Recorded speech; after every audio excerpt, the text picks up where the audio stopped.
Hello everyone. Zookeepers say they have solved the mystery of how a gibbon got pregnant by herself. For 2 years, a zoo in southern Japan had been puzzled by a mystery of how did Momo, a gibbon kept alone in her cage, get pregnant. The 12 years old white-handed gibbon lived by herself and was never joined by a companion. Some of her neighbors are males, sure, but their cage are separated by sturdy bars and jagged chicken wire fencing. It was inconceivable to the zookeepers that they could have made it through the 2 layers of barriers.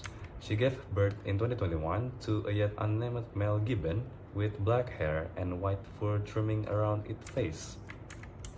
But with the help of DNA tests, zookeepers in Nagasaki Prefecture have identified the baby gibbon's father, and they say they have figured out how the ape's sperms met. After enlisting a researcher to analyze the DNA in its stool and hair samples collected last year from Momo, her child, and for potential fathers, the Kujukushima Zoo and Botanical Garden on Tuesday announced the identity of the father, Ito, a 34-year-old agile gibbon. It took us 2 years to figure it out because we couldn't get close enough to collect samples. She was very protective of her child. But that still left one burning question unanswered. If she never had direct contact with Ito, how did she get pregnant in the first place? The zoo has no hard evidence like surveillance footage, but Yamano said the ape's point of contact was probably a hole in the wall measuring 9 millimeters in diameter. At the zoo, Momo and Ito take turns going on display in the morning and afternoon. In the exhibition area, right in front of Momo's cage, the two spaces are separated by a partition, a perforated board that supposedly prevents the apes from mingling. But life found a way.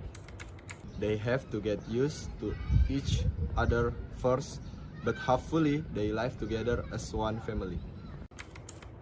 Such mating habits are unheard of, he said. Normally, the zoo pairs gibbons after a series of trial and error to familiarize the apes with each other.